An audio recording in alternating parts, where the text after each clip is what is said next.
Happy New Year and good afternoon. Welcome to the first edition of Off the Cuff in 2022. We're already off to a busy start. Earlier this month, I gave my annual State of the City address, which I'm required to give by law to the Common Council and to the public in January. So I try to do the address in early January so we can hurry up and get to work on all the things I talk about in the address.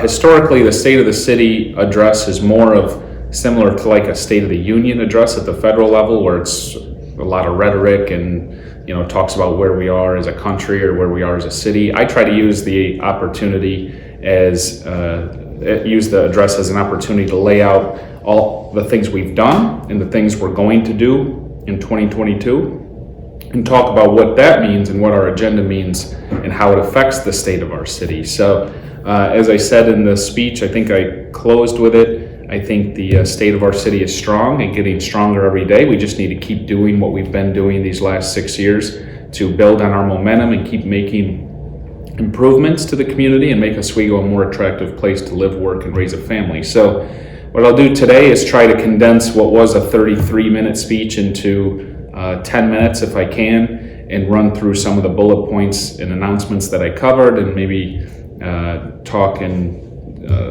summarize each bullet point, and then I'll follow up on some of the specific announcements as time goes on throughout the year as we actually start to do these projects. So the first announcement in the speech was what I thought would have been the most exciting announcement in the speech, but I think I was wrong. I think the skate park turned out to be, at least I got more positive feedback from the skate park coming to the community. But anyway, we've made a lot of improvements at Wrights Landing Marina. I've talked in depth about that on these episodes. We're continuing construction at the International Cahill Pier.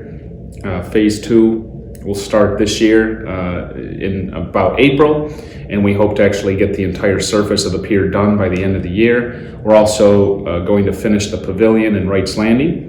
And then in 2022, we're actually going to bring Tiki tours, sunset Tiki tours to Wrights Landing Marina. You may have seen these type of boats and tours in places like Lake George or Key West even, and some other tropical areas.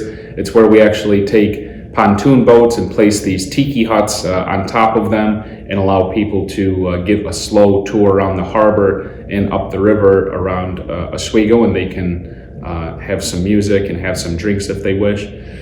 So we actually purchased 2 boats that are already built to be tiki huts on these pontoon boats, and they are ready to go. And then we built another larger tiki boat that will be actually anchored in the harbor or tied to the pier or the marina for people to use in case they don't want to tour around but just want to stay stationary and have a nice time. So I think similar to the fire pits, these will be extremely popular, and I think will book out pretty fast. I think these sunset tiki tours will be a real draw not only for Oswego residents, but folks from all over central New York who may want to take a drive-in for an evening out on the water. It's one thing to get people to the waterfront. It's a whole nother experience to actually get them out on the water. And I think this presents a great opportunity for people to be able to get out on the water and actually see Oswego from the lake. And I think it'll be a real draw. There's nothing like this in central New York or anywhere along the Lake Ontario shoreline that I'm aware of. So it's a unique opportunity, and I think it's something our community can capitalize for many years to come. They'll launch in probably July. We'll run them from July through September, and we'll probably run them from Wednesday through Sunday nights, 7 to 9 as the sun's setting. And right now, if anyone is actually a licensed captain, we're actually trying to hire captains to be able to actually administer these tours safely. The second announcement, and I thought Tiki Tours, as I said, would be the biggest announcement, but second, what I think was the most popular, and that's the 5,000 square foot skate park, concrete skate park that we're going to bring into the community. Since being mayor, I've heard from a lot of not just teenagers and the youth in this community, but also adults too, who ride skateboards or bikes, and needed a place to go to actually to be able to do this safely. So after hearing this for about 6 years, we began to dive into it and see exactly what it would take to bring a skate park to the community. We're actually teaming up with a former Oswego native named Brad Zalicki, who actually builds and designs skate parks for a living, and we'll be able to get this done in late summer, early fall of 2022. It's in the design phase now, but I think with longboards, skateboards, and bikes making a comeback in the community, I think this will be something new and fresh for Oswego youth to do, and hopefully keep them occupied doing this and keeping them out of trouble. As I said in the speech, I think COVID has had perhaps the biggest negative impact on the youth in our community, just because of wearing masks in schools all the time. They've been socially distanced, so haven't been able to be around friends as much these last few years. So we're going to try to make up for that. And I think a skate park will be a big way to do that. And I definitely think there is a need. The skate park we're going to do will be on the East Linear Riverwalk between the Utica Street Bridge and the Pedestrian Street Bridge. It'll be well lit, under 24/7 surveillance. We'll have bathroom facilities right next to it. I think this will be, if you look around Central New York and compare skate parks, this will be a premier state-of-the-art skate park, and I look forward to seeing the kids in this community use it and enjoy it. We're bringing a outdoor fitness court, another improvement to Breakback Park. It's an adult outdoor fitness court as part of the National Fitness Campaign. We're using some ARPA funds to actually have this court designed and built. If you go to Breakback Park and see all the improvements we've done, it's easy to see what we're trying to do, and it's to make it a park where you can easily spend a day and have a day full of activities for everybody, adults, kids, and people who want to have a good time at the fire pits or want to relax at the scenic overlooks. You have the Harbor Trail and the marina, so we're trying to make it a comprehensive park and for everybody. And I think this outdoor adult fitness court, Breakback is already a popular place for folks to exercise. This will actually give them a legitimate facility to use. It'll be in a scenic area, so it'll be fun to use, and it'll be a tranquil setting. So for folks who are trying to do anything from yoga or to stretch or to actually do things like pull-ups or use box jumps, it'll kind of work for everybody, I think. So looking forward to bring that online, and it'll be situated to be able to give parents the opportunity to keep an eye on their kids who may be at the water splash pad or the playground. And speaking of the Breakback Park playground, we won a $400,000 grant to actually replace the aging playground at Breakback Park, so we'll try to get that done this year as well. Another improvement coming our way is the renovation to Sheldon Beach.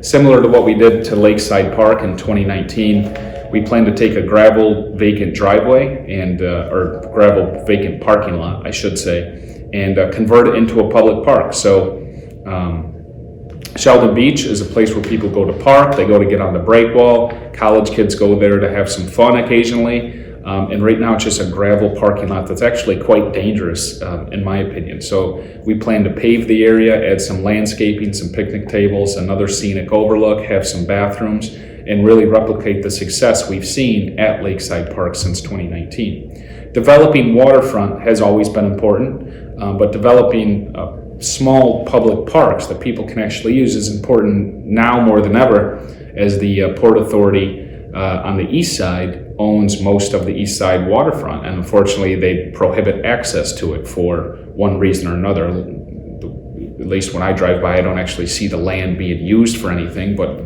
they prohibit the public from getting to the lake nonetheless. So I think it's important that we take any city-owned public space like we did Lakeside Park and convert it into usable space for the public to actually enjoy our world-class waterfront. So that's what we'll do at Sheldon Beach. That'll be a springtime project.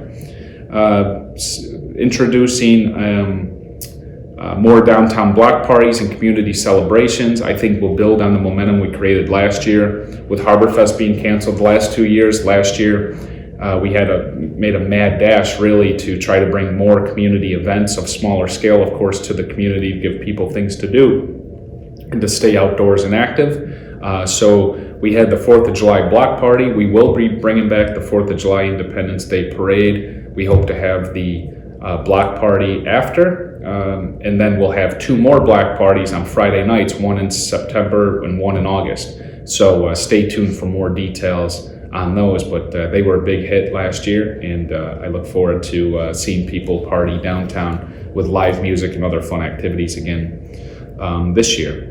Speaking of downtown, we're going to bring some new electric car charging stations to the downtown area on both the east and west sides.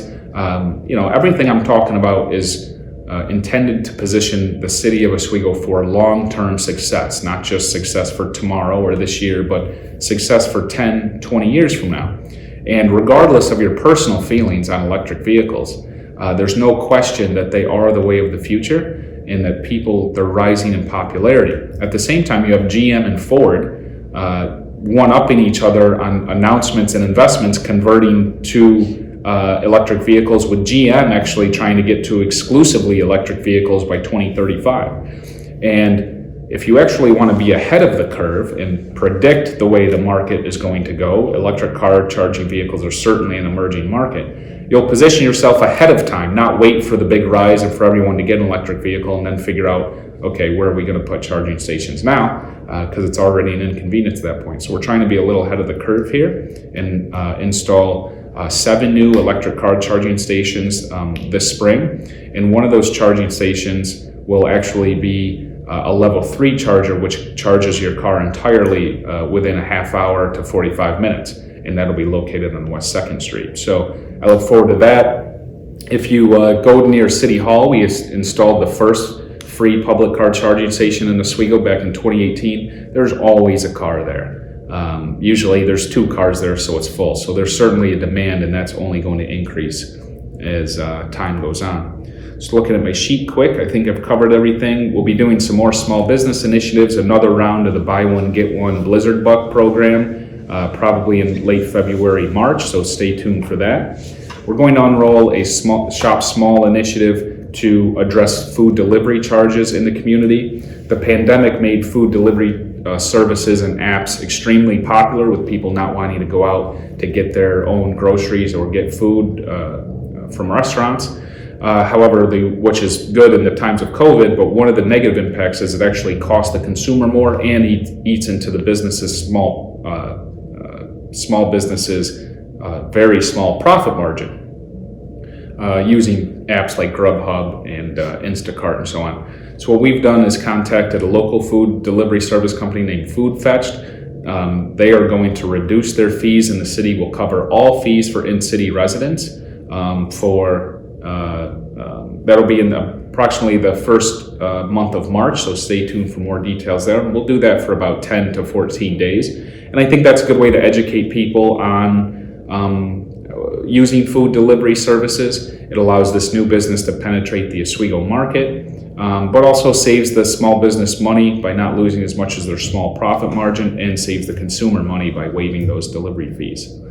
And then 2 things as it relates to the Oswego Police Department. All the things I've talked about today all are positive in nature and really show where the community's heading. But as I said in my speech, I'm not naive to the problems that still face and plague our community. Certainly a rise in homelessness, which is primarily caused from the bail reform laws that made changes made at the state level.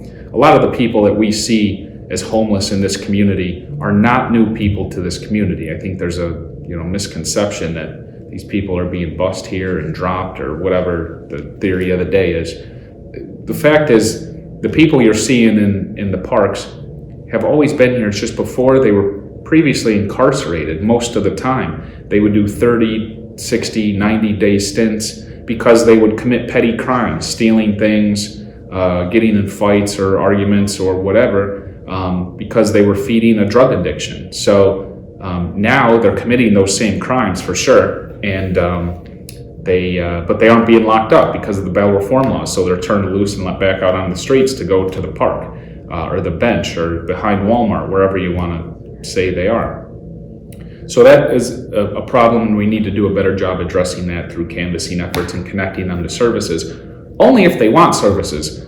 A lot of people think the city doesn't have a homeless shelter. We do, through Victory Transformation. And We have a lot of services for these people, but most of the time they're turned down because drugs aren't allowed in a homeless shelter and drugs aren't allowed out at DSS in Mexico. So that's the problem. So this notion that there's no services here for them is just not true. It's just a lot of them turn those services down and are right where they want to be, as hard as that may be to believe. And then secondly, there's no question there's been a rise in drugs in the community, particularly heroin and Molly. And we need to address that too. I think the best way to address that is to use a City of Oswego drug task force, which will be brand new. Previously, the city participated in the county drug task force. We'd assign a few officers, for a few hours to be part of the county task force, which was in charge of covering the whole county. And there's no disputing the results have been lackluster to date. So I think assigning more officers, more resources, more attention to a city-focused task force is what this community calls for, because we have a real problem and need a real solution, and we haven't been making any headway in recent years. This is actually something I wanted to do 6 years ago and was waiting for some sort of reform or change at the county level, and that really never came. So it's time that we'll still work with the county, of course, and use some of their resources, but we need to have more of a focus in the city. So that's what we're going to do. And lastly, I committed during the State of the City address to hire more women in the Oswego Police Department. Women currently make up only 12% of uniformed police officers at the local level nationwide, and actually only 3% of leadership roles in local police departments are filled by women. At the same time, data suggests that women are more effective at policing in certain crimes, particularly sexual assault cases. They're viewed to be more compassionate and honest by the community most of the time, and they actually make fewer discretionary arrests. So for all those reasons, I think it's important to bring more women and diversify the police department. So our goal is by 2030 to have 30% of uniformed police officers in the department be female. And I think that's an achievable goal that hopefully we accomplish before I leave, but will at least be in writing as a policy for the next few, perhaps, administrations to follow and have to fulfill.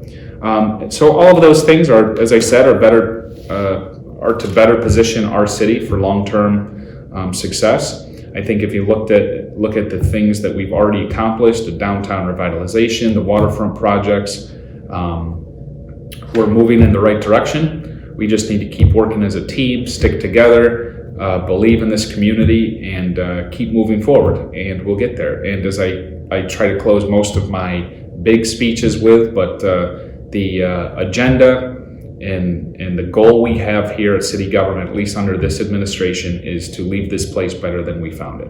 And that, at the end of the day, is all we're trying to do, and is all we've tried to do for 6 years. It's what we will continue to do for the next 2 years. I think every bullet point that I just went through as part of the agenda for 2022 will do that in some way, shape, or form. And I think we're on the right track. We just need to stick together and keep working together and believe in this community. We have more going for us now today than at any time in recent memory. And we just have to keep building and keep believing. And we're making Oswego. It's not an old Oswego. It's not the Oswego that you may remember. It's not what Oswego used to be. We're building a new Oswego. And that's really what we need to do to be successful years from now. So thanks for tuning in, and we'll be talking monthly as we always do. And I look forward to keeping you updated on the things I've discussed today and maybe some new announcements that pop up along the way as always. So thank you very much, and I'll talk to you next month.